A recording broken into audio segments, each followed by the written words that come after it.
शांति। आज 27 सितंबर 2024 के बाबा के अनमोल मधुर महावाक्य सुनेंगे। आज की बाबा की मुरली धारणा युक्त मुरली है, जिसमें बाबा ने बहुत सुंदर प्रेरणा दी है कि कैसे हमें सतो प्रधानता की ओर आगे बढ़ना है। बाबा कहे, वातावरण चारों ओर तमो प्रधान है। जब आप बैठते हो तो भी किसी से अंग अंग न मिले, क्योंकि बाबा कहे किसके वाइब्रेशन कैसे होते हैं, किसके वाइब्रेशन कैसे होते हैं, तो उसके वाइब्रेशन का प्रभाव भी हमारी अवस्था के ऊपर पड़ता है। इसलिए जब बैठो तो भी ध्यान रखते हुए बैठना है। साथ ही साथ बाबा कहे, तुम्हें मेहनत करनी है अपने को आत्म समझकर बाप को याद करने की, क्योंकि तभी सभी पापों से मुक्त हो जाएंगे। तो सुनते हैं आज के बाबा के अनमोल मधुर महावाक्य। ओम शांति। मीठे बच्चे, याद की मेहनत तुम सबको करनी है। तुम अपने को आत्म समझ मुझ बाप को याद करो तो मैं तुम्हें सब पापों से मुक्त कर दूंगा।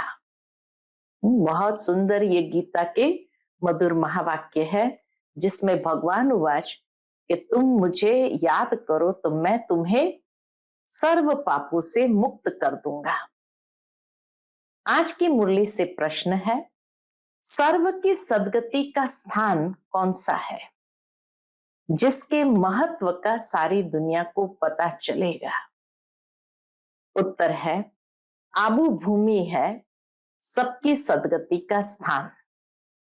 तुम ब्रह्मा कुमारी के सामने ब्रैकेट में लिख सकते हो, ये सर्वोत्तम तीर्थ स्थान है। सारे दुनिया की सदगति यहां से होनी है। सर्व का सदगति दाता बाप और आदम यानी ब्रह्मा यहां पर बैठकर सबकी सदगति करते हैं। आदम अर्थात आदमी वह देवता नहीं है, उसे भगवान भी नहीं कह सकते। ओम शांति। डबल ओम शांति, क्योंकि एक है बाप की, दूसरी है दादा की। दोनों की आत्मा है ना, वह है परमात्मा, यह है आत्मा। वह भी लक्ष्य बतलाते हैं कि हम परम धाम के रहवासी हैं। दोनों ऐसे कहते हैं।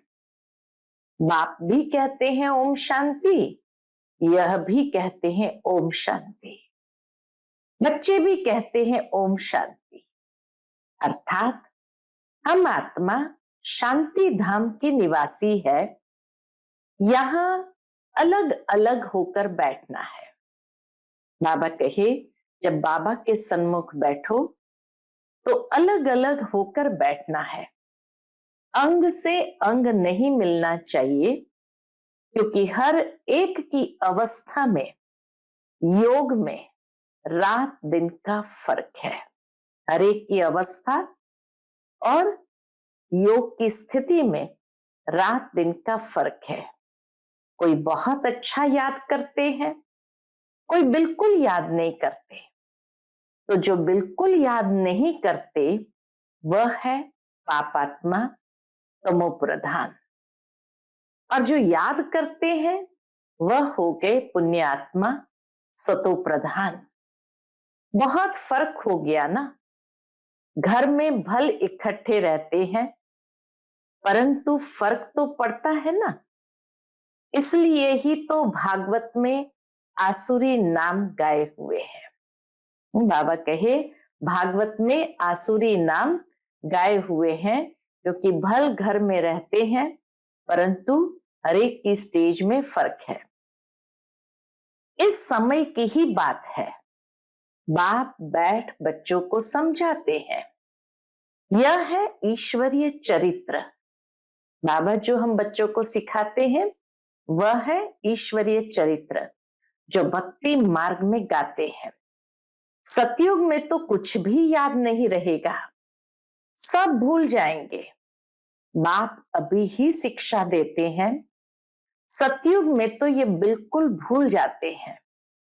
फिर द्वापर में शास्त्र आदि बनाते हैं और कोशिश करते हैं राजयोग सिखलाने की, परंतु राजयोग तो सिखा न सके। दुनिया में बाबा कहे मनुष्य किसी को राजयोग सिखा न सके।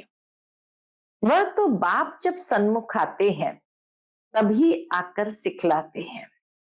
तुम जानते हो कैसे बाप राजयोग सिखलाते हैं। फिर 5000 वर्ष बाद आकर ऐसे ही कहेंगे, मीठे मीठे रूहानी बच्चों, ऐसे कभी भी कोई मनुष्य मनुष्य को कह न सके। मीठे मीठे रूहानी बच्चों, ऐसे बाबा कहे कभी कोई मनुष्य मनुष्य को कह न सके, न देवताएं देवताओं को कह सकते हैं। एक रूहानी बाप ही रूहानी बच्चों को कहते हैं। एक बार पाठ बजाया, फिर 5000 वर्ष के बाद पाठ बजाएंगे, क्योंकि फिर तुम सीढ़ी उतरते हो ना। तुम्हारी बुद्धि में अब आदि मध्य अंत का राज है। जानते हो वह है शांति धाम अथवा परम धाम। परम धाम से लेकर के नीचे संसार के अंदर सृष्टि के आदि मध्य अंत का राज समझा हुआ है। हम आत्माएं भिन्न भिन्न धर्म की सब नंबरवार वहां रहती है। निराकारी दुनिया में हर एक नंबरवार पुरुषार्थ अनुसार रहते हैं। जैसे स्टार्स देखते हो ना, कैसे खड़े हैं, कुछ देखने में नहीं आता, ऊपर में कोई चीज नहीं है, ब्रह्म तत्व है। यहां तुम धरती पर खड़े हो, यह है कर्म क्षेत्र। यहां आकर शरीर लेकर कर्म करते हैं। बाप ने समझाया है, तुम जब मेरे से वर्षा पाते हो तो 21 जन्म तुम्हारे कर्म अकर्म हो जाते हैं। क्यों? क्योंकि वहां रावण राज्य ही नहीं होता। वह है ईश्वरीय राज्य जो अब ईश्वर स्थापन कर रहे हैं। बच्चों को समझाते रहते हैं। बाबा क्या समझाते रहते हैं? घड़ी घड़ी शिव बाबा को याद करो तो स्वर्ग के मालिक बनो।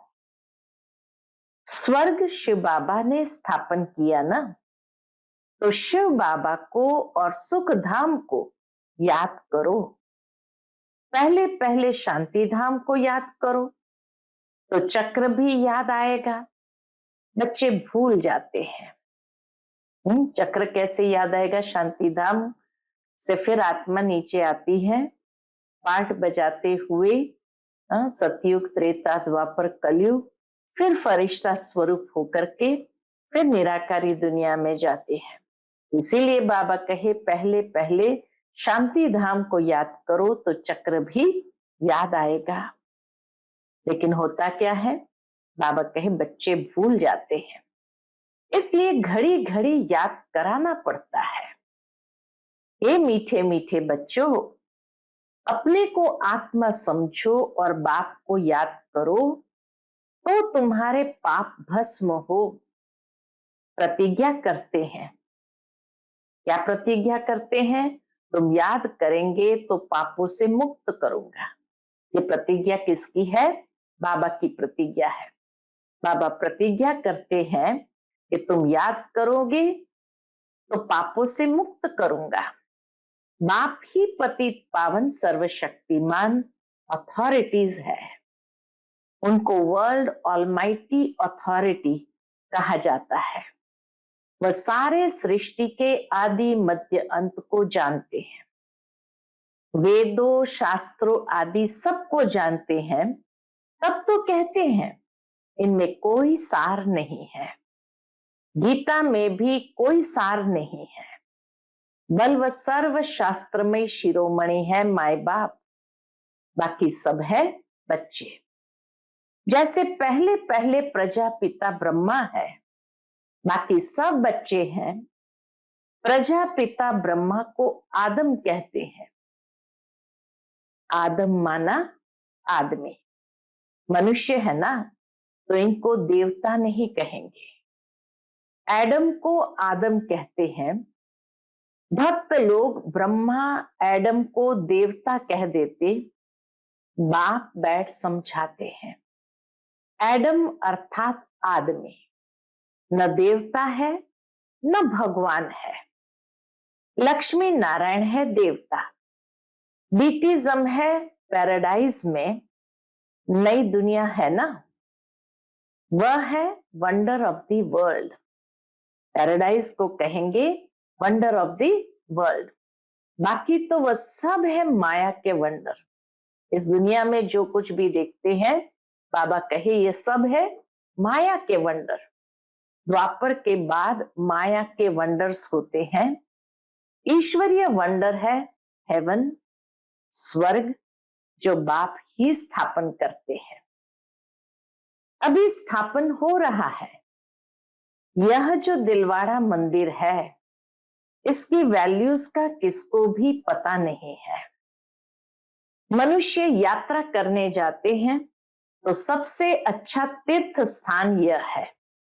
तुम लिखते हो ना, ब्रह्मा कुमारी ईश्वरीय विश्वविद्यालय आबू पर्वत, तो ब्रैकेट में यह भी लिखना चाहिए सर्वोत्तम तीर्थ स्थान, क्योंकि तुम जानते हो सर्व की सदगति यहां से होती है।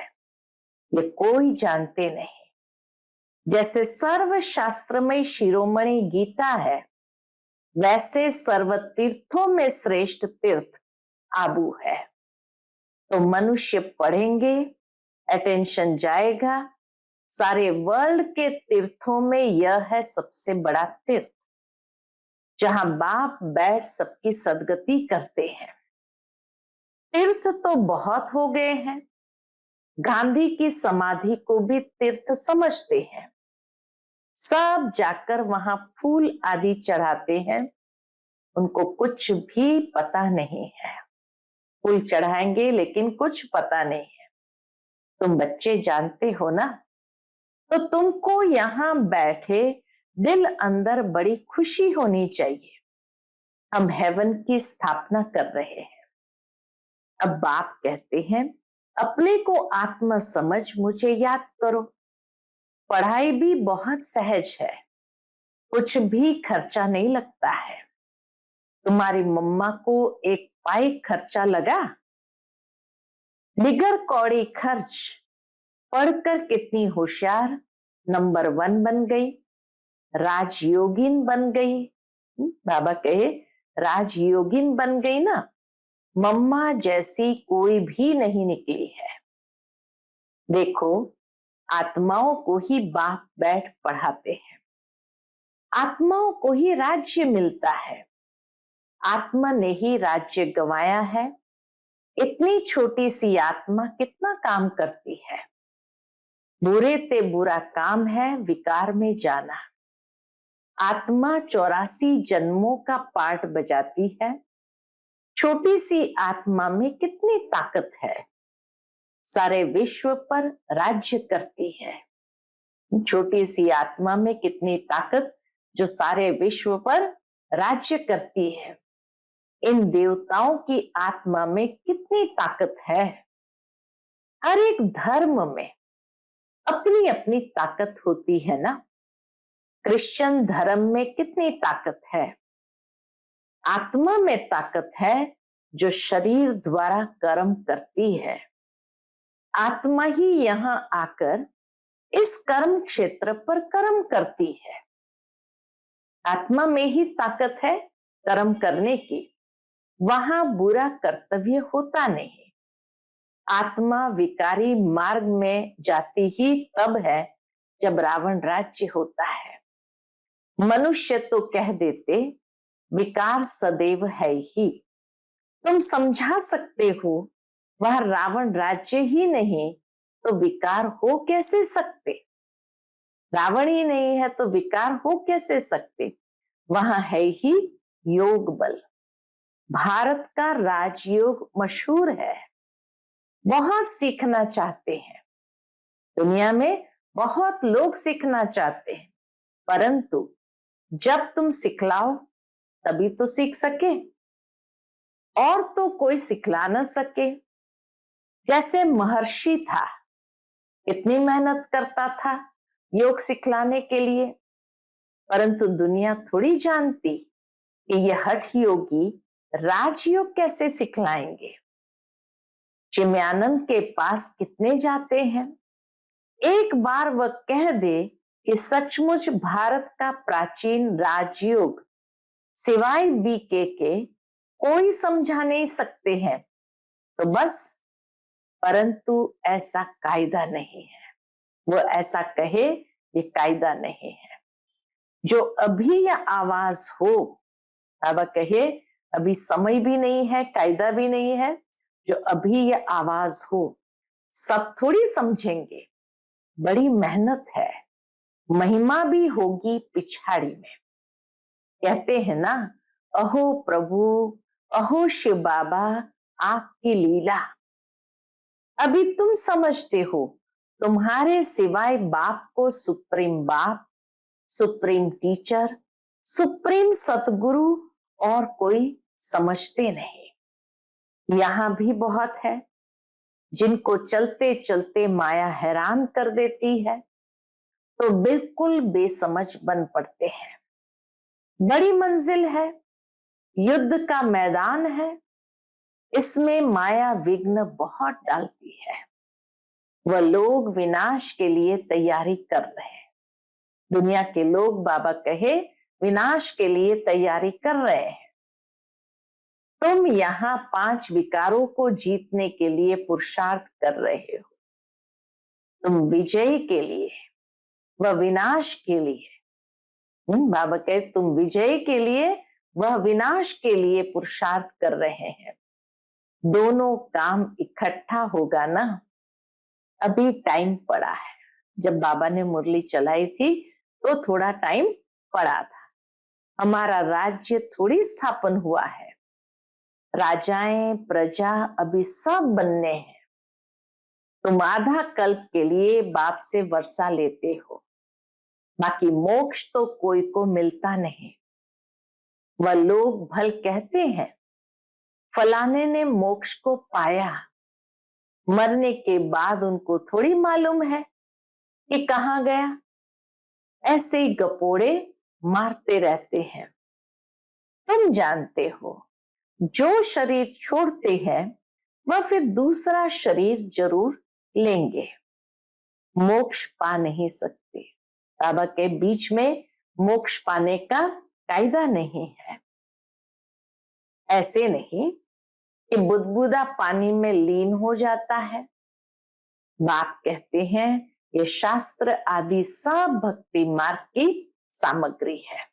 तुम बच्चे सन्मुख सुनते हो, गरम गरम हलवा खाते हो। बाबा की ताजी ताजी मुरली सुनना माना गरम गरम हलवा खाना। सबसे जास्ती गरम हलवा कौन खाते हैं? कौन खाते हैं? किसी ने कहा ब्रह्मा। ये तो बिल्कुल इनके बाजू में बैठे हैं, झट सुनते हैं और धारण करते हैं, फिर यही ऊंच पद पाते हैं। सूक्ष्म वतन में, वैकुंठ में इनका ही साक्षात्कार करते हैं। यहां भी उनको ही देखते हैं इन आंखों से। बाप पढ़ाते तो सबको है, बाकी है याद की मेहनत। याद में रहना जैसे तुमको डिफिकल्ट लगता है, वैसे इनको भी, बाबा को भी मेहनत करनी पड़ती है याद में सदा रहने की। इसमें कोई कृपा की बात नहीं। बाप कहते हैं हमने लोन लिया है, उनका हिसाब किताब दे देंगे। लोन जो लिया है उसका हिसाब किताब बाबा चुका देंगे। बाकी याद का पुरुषार्थ तो इनको भी करना है। समझता भी हूं, बाजू में बैठा है, बाप को हम याद करते फिर भी भूल जाता हूं। ब्रह्मा बाबा अपना अनुभव सुनाते, ये समझता हूं कि बाजू में बैठा है, बाप को हम याद करते हैं फिर भी भूल जाता हूं। सबसे जास्ती मेहनत इनको करनी पड़ती है। युद्ध के मैदान में जो महारथी पहलवान होते हैं, जैसे हनुमान का मिसाल है, तो उनकी ही माया ने परीक्षा ली, क्योंकि वह महावीर था। जितना जास्ती पहलवान उतना जास्ती माया परीक्षा लेती है। तूफान जास्ती आते हैं। बच्चे लिखते हैं, बाबा हमको यह होता है। बाबा कहते ये तो सब कुछ होगा। बाबा रोज समझाते हैं, खबरदार रहना। अटेंशन खिंचवाते बाबा, बच्चे खबरदार रहना। लिखते हैं, बाबा माया बहुत तूफान लाती है।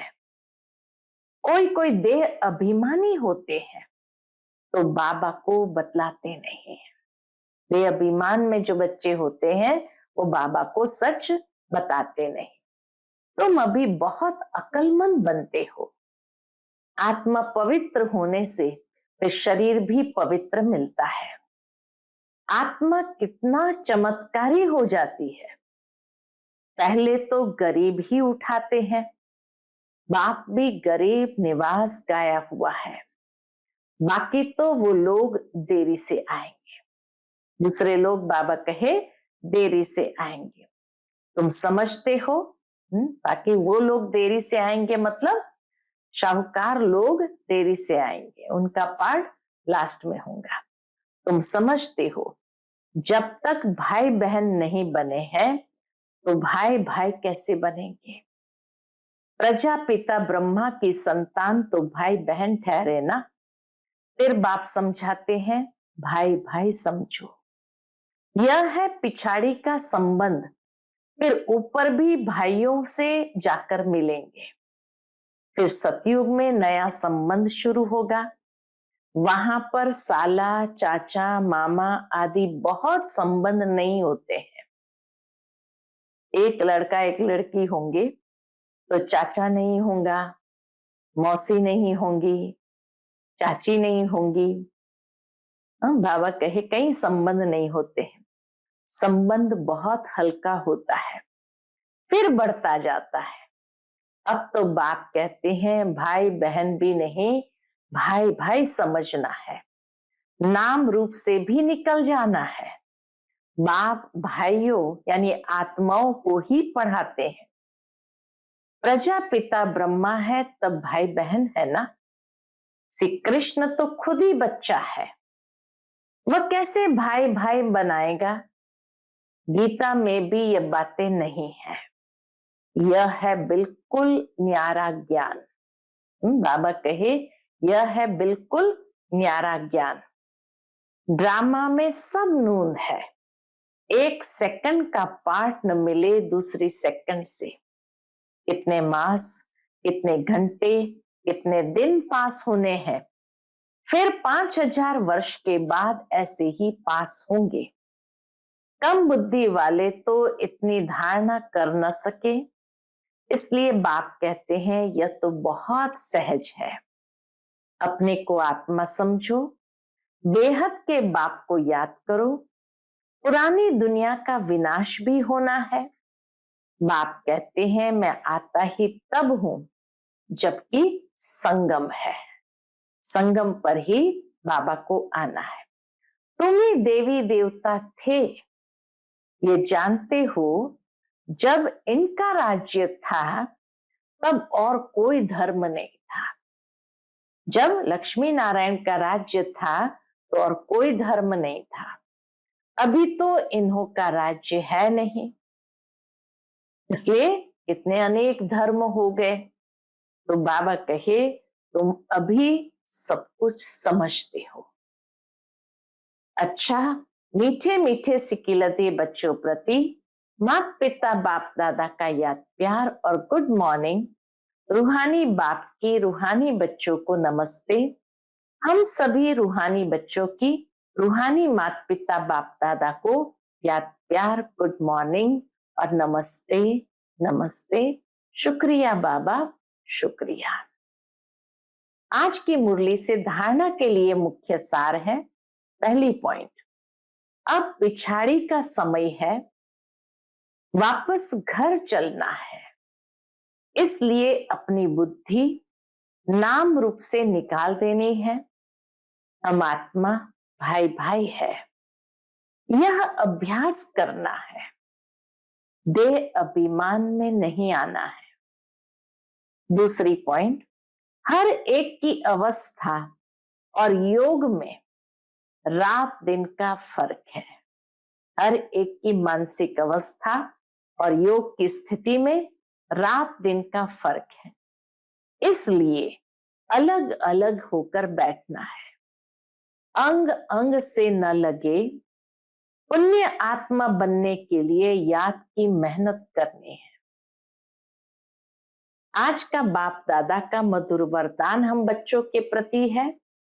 बाप के प्यार में अपनी मूल कमजोरी कुर्बान करने वाले ज्ञानी तू आत्मा भव। बाप के प्यार में अपनी मूल कमजोरी कुर्बान करने वाले ज्ञानी तू आत्मा भव। बाप दादा देखते हैं, अभी तक 5 ही विकारों के व्यर्थ संकल्प मेजॉरिटी के चलते हैं। 5 ही विकारों के व्यर्थ संकल्प मेजॉरिटी के चलते हैं। ज्ञानी आत्माओं में भी कभी कभी अपने गुण व विशेषता का अभिमान आ जाता है। हर एक अपनी मूल कमजोरी व मूल संस्कार को जानता भी है। हर एक अपनी मूल कमजोरी व मूल संस्कार को जानता भी है। उस कमजोरी को बाप के प्यार में कुर्बान कर देना, यही प्यार का सबूत है। स्नेही व ज्ञानी तू आत्माएं बाप के प्यार में व्यर्थ संकल्पों को भी न्योछावर कर देती है। आज का स्लोगन है, स्वमान की सीट पर स्थित रह, सर्व को सम्मान देने वाले माननीय आत्मा बनो। स्वमान की सीट पर स्थित रह, सर्व को सम्मान देने वाले माननीय आत्मा बनो। अच्छा, ओम शांति।